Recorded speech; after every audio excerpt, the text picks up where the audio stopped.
Welcome back. Still game on. I'm Favour Itua.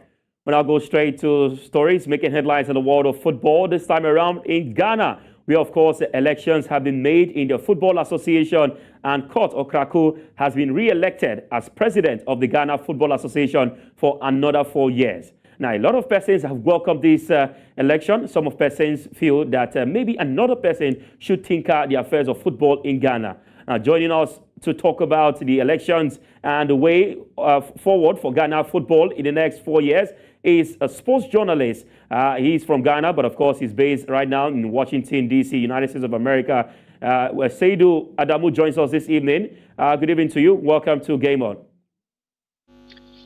Good evening. Thank you for having me.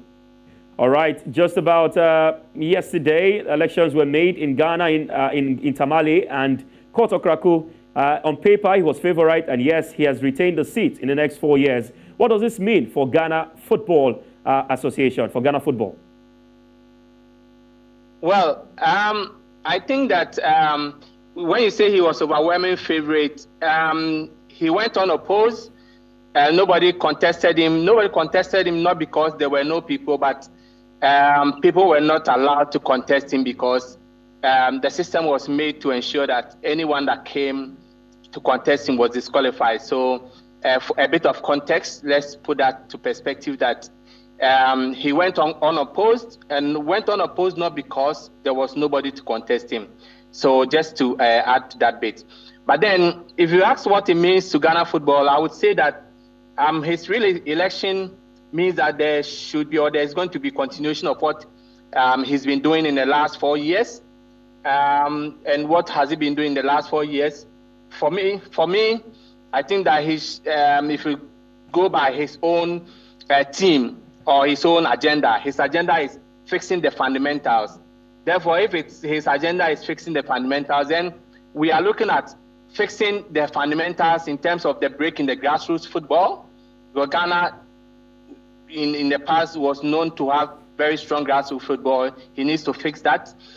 He must work towards the non-performance of Ghanaian national teams. If you do recall, Ghanaian national teams go to international competition and they get kicked out. That he must work.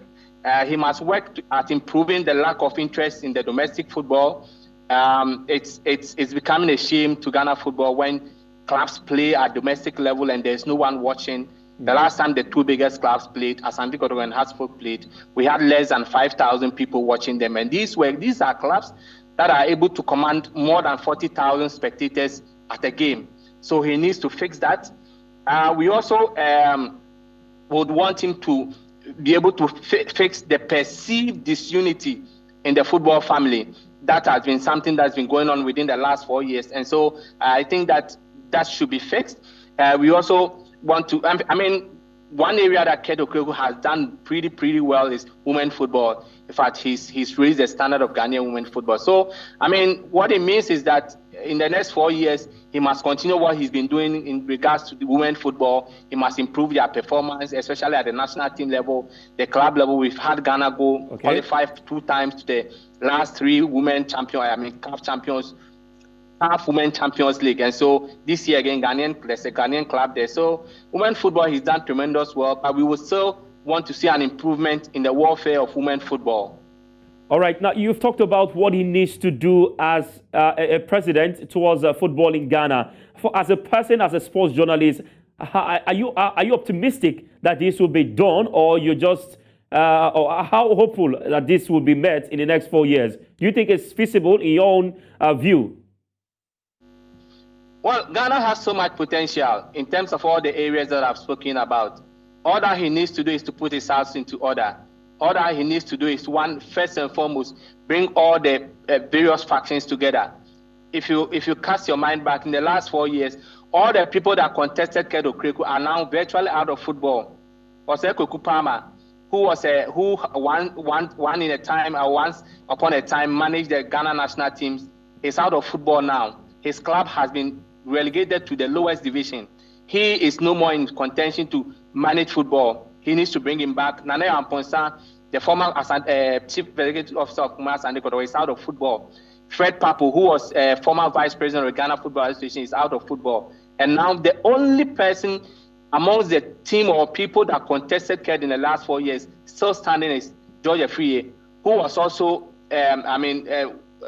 unable to contest him this time around. So first and foremost, being optimistic will mean that he bringing all these people back into football, ensuring that they bring their ideas, the wealth of experience they have in football, will mean that he needs to ensure that he brings them back into the game. That will be optimistic for me and many Ghanaian football, because football is run on ideas. There's no way you run football without experience. And therefore, being optimistic would mean that bringing all these people back into the game.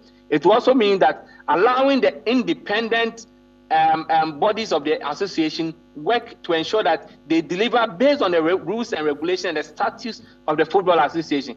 It will also mean, key amongst it, is the welfare of players.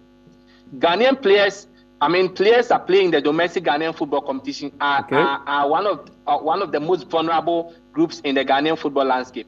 And therefore, being optimistic would be that working to ensure that the welfare of the players, the welfare of the managers, the welfare of domestic coaches are brought up at the highest level of the football association's discussions. All right, interesting one there. We can only wait to see how he operates and how he does about these changes in football in Ghana. Thank you very much, Seidu Adamu, for your time. We called and you responded to us. Thank you very much. Thank you so much for a great job.